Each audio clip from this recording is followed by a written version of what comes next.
What's up, everybody? It is Lawrence again, and to start off the year, we are reviewing one of the last drops of 2019. It is an extremely weird drop, but it's obviously in anticipation of the 30-year anniversary of the iconic Air Max 90. I would say a cool, special take on the Air Max 90, and it's done. Well, actually, I'm just going to show you right now because it's weird. This is the Air Max 90 slide. I am not a huge fan of slides in general. I actually do not own a pair, but this was super interesting to me just because I've never seen such a take on a slide. Adidas actually recently also introduced another slide made out of just Boost material, so it's kind of interesting to see them, both companies, both Adidas and Nike, kind of bring something new to the table in slide form. I don't know how I feel about it. I don't know if I would rock it, but here's a review anyway, because I did wear it to the gym and back and just kind of walked around a little bit with it inside my apartment complex because it's New York and it's really cold outside.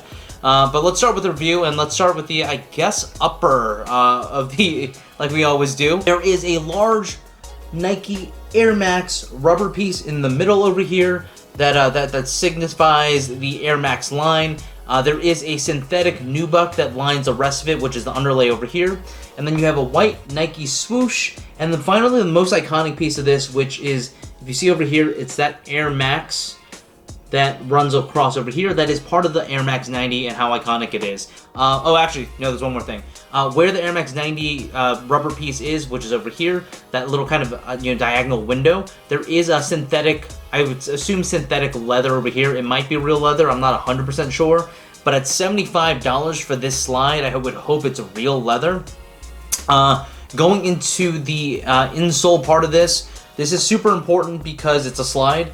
It has a very straight pattern over here with lines all throughout, and obviously it's indented in and out.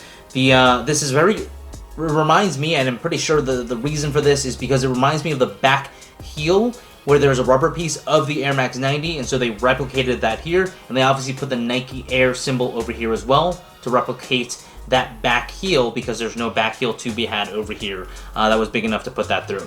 Then looking at the insole, the midsole, you have your iconic Air Max bubble over here that is done in a, let's see, the inside of the bubble is kind of a grayish, but it's obviously the exact same one that you would find on an Air Max 90. And then you have this iconic kind of piece, which is done in white on this specific pair, that is that shows basically the rest of the Air Max 90 lineage in the shoe itself. And then on the very bottom of it, you have your typical Air Max 90 outsole, and it's very, very similar to the actual sneaker version.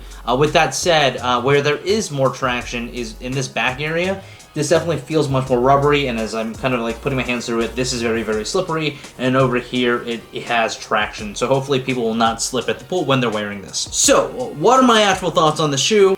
I don't really like them that much. I don't wear slides in general, but I obviously got these because they were super interesting and one of the weirdest drops to drop at the end of winter. When it comes down to the comfort of the shoe, it feels like a slide. Actually, I have a huge gripe about this. I actually can't really get my foot in. You can see that in the infoot, or the on-foot portion of this.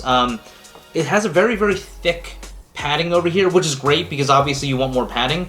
Inside is actually a fleece-like material. It feels like a cheap fleece material, but it's still there. And it's super thick, and it's really actually hard to get your foot into it. I don't know how much is going to stretch. It doesn't seem like it would stretch very much, but it was hard for me to actually get my foot fully into the slide.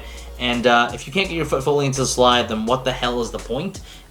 Because then you can't really wear it. With that said, I do feel like this is probably like a little too simple. It doesn't pop Air Max 90 as much as the other colorways. The other colorways are a voltish color and then also like a pinkish color, which you can see over here.